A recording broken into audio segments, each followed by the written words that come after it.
Good morning, good afternoon. Not sure where you are, but I'll tell you we're in sunny Las Vegas.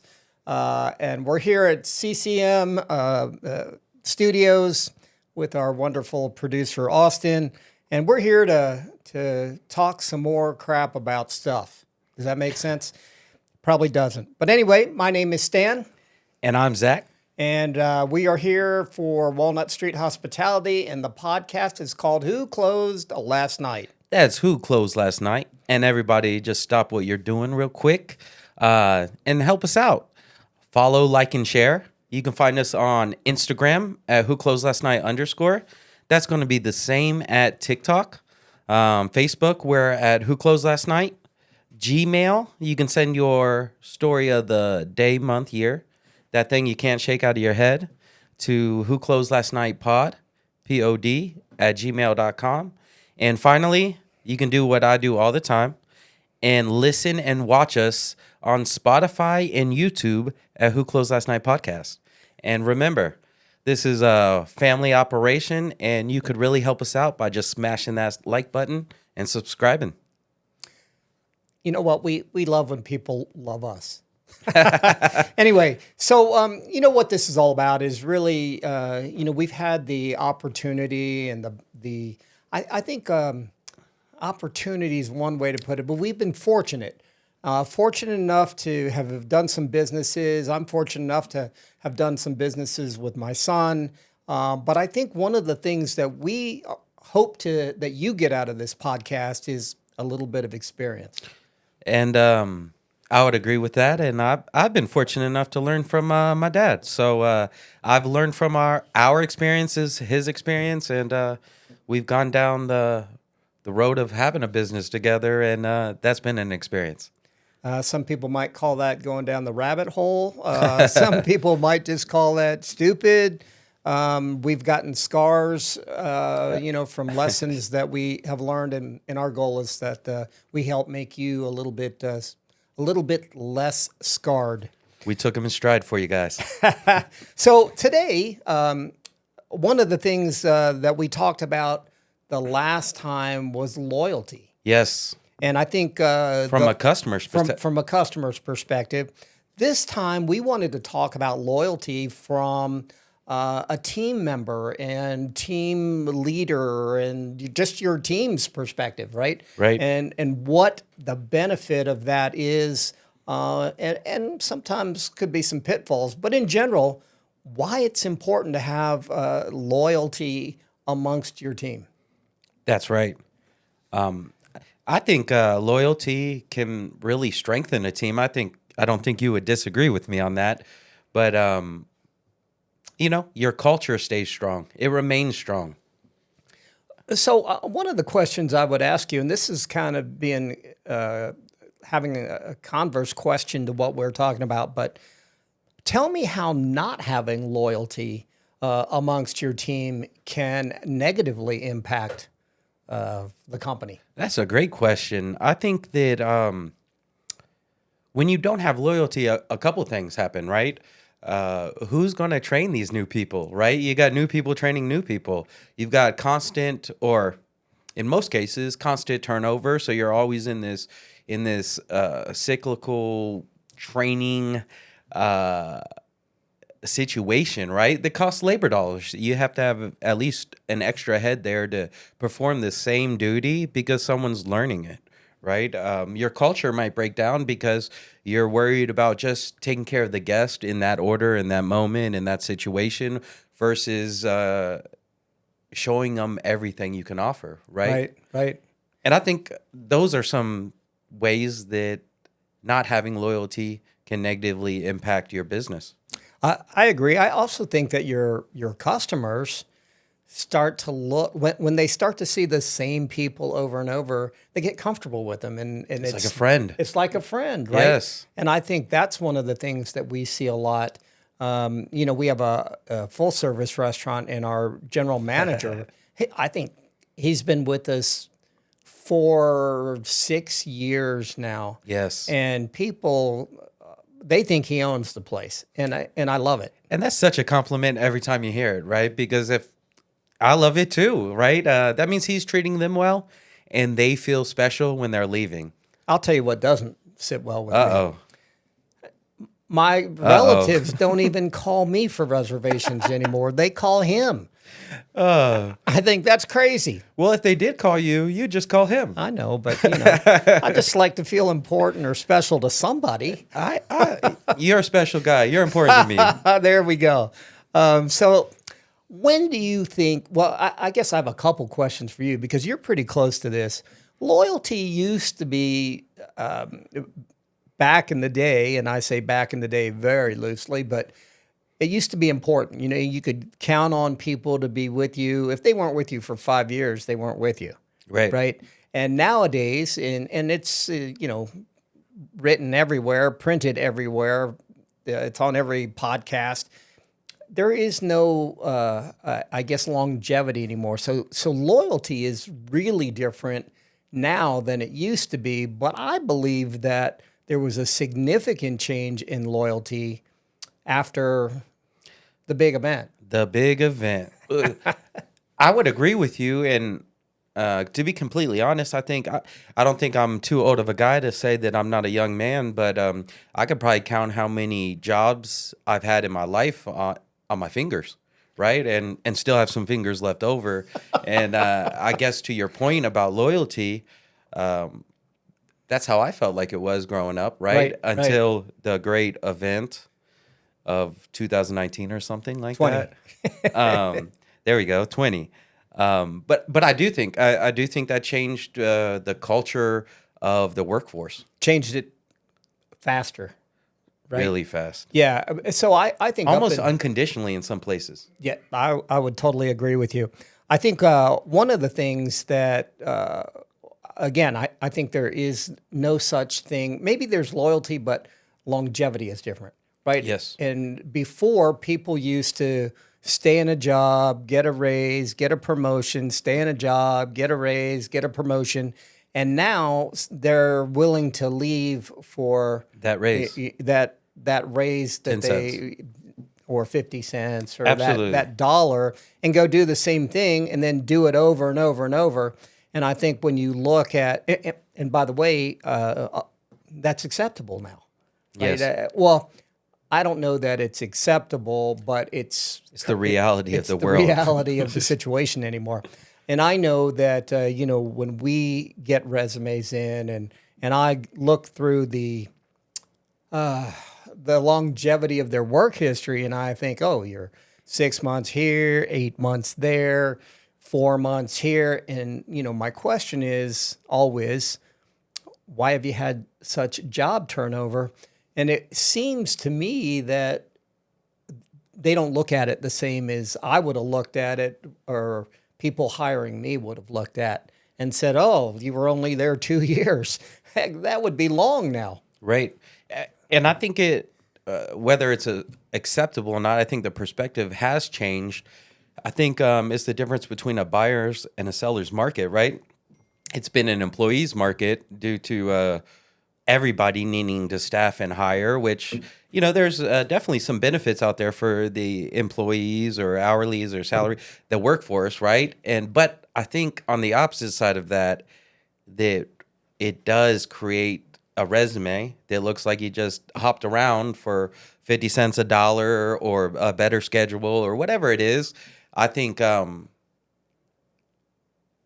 the effects of that are short-lived or going to be longer-term effects than your short-term hourly pay or what you got out of it, right? Because, I don't know, it won't be an employee market forever. And at some point, it is going to switch back around, and businesses probably will be a little more stable from a staffing standpoint.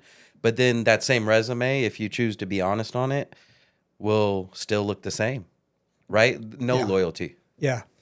So that's a good segue, because I think in order to have your team's loyalty towards you, you have to be, as an employer, you have to have some loyalty to them. Yes. Which takes me to the point where if somebody really needed to change their schedule or some different flexibility, why wouldn't you just go to your employer and say, hey, look, I want to stay here.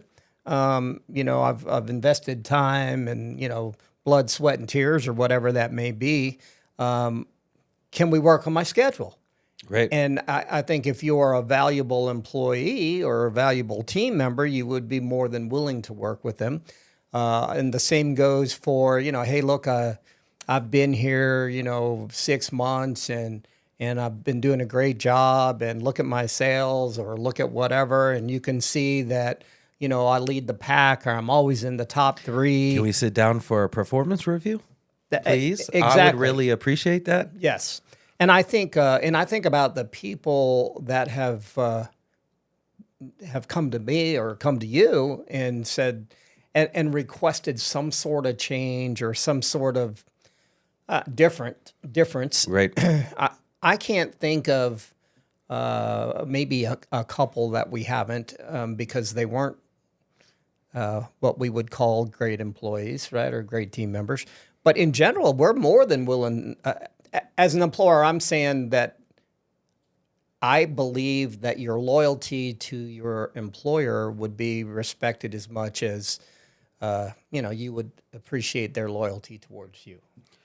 I completely agree with that. And I think that if an employee came to, a business owner or someone in that light, it's a way more palatable conversation than saying that, hey, look, they're offering me 50 cents more, $1 more, $2 more.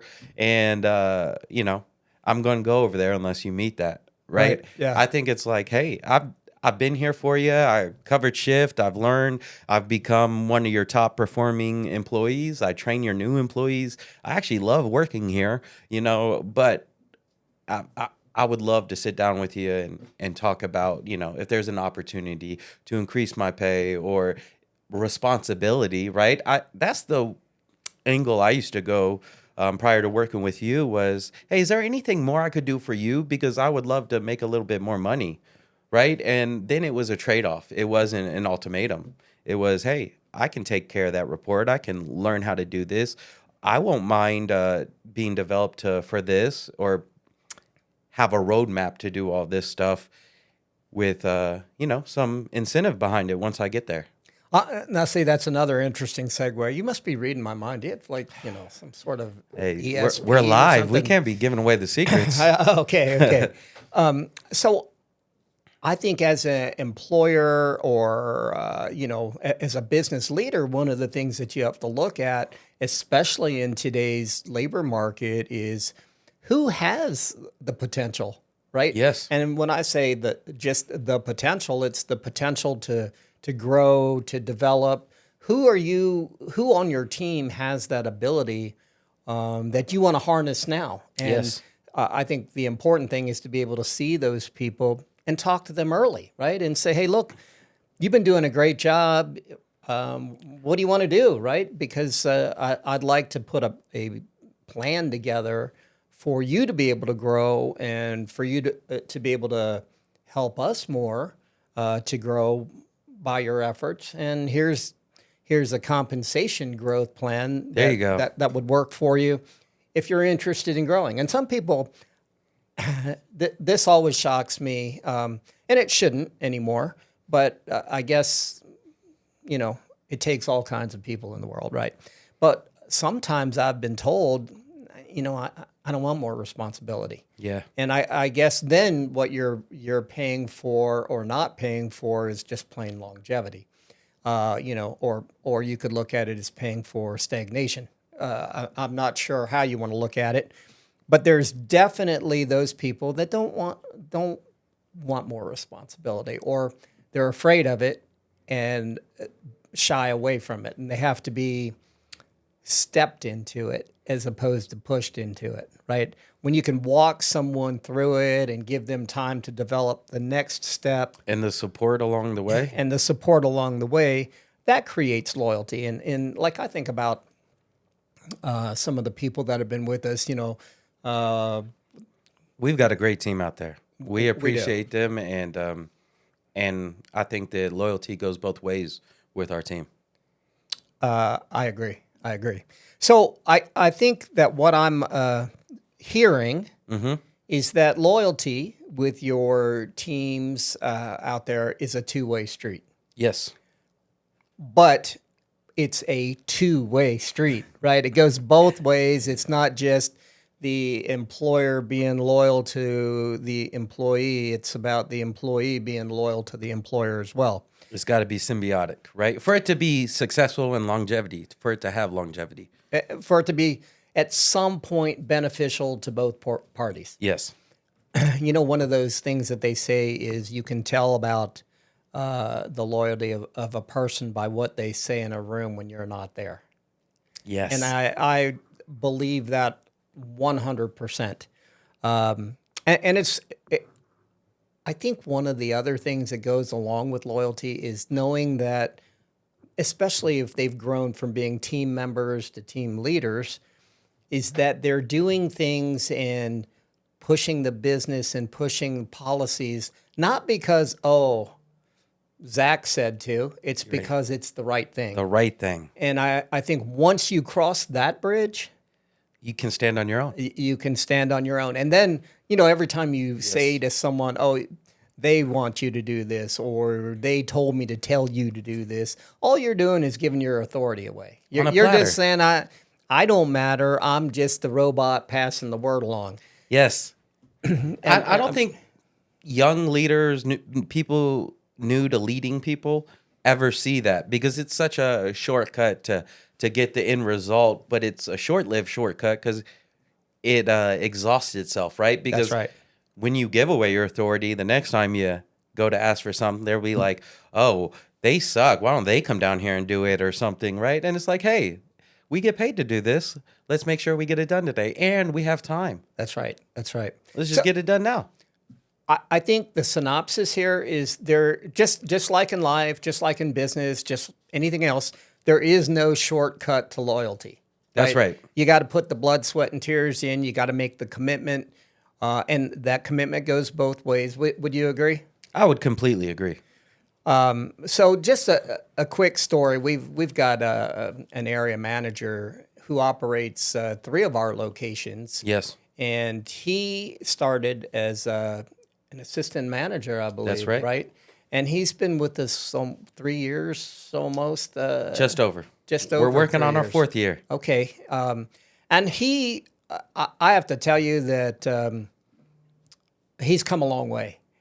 Not because he technically can't do things, but because he's become intellectually curious. Right. Which I think is a huge thing.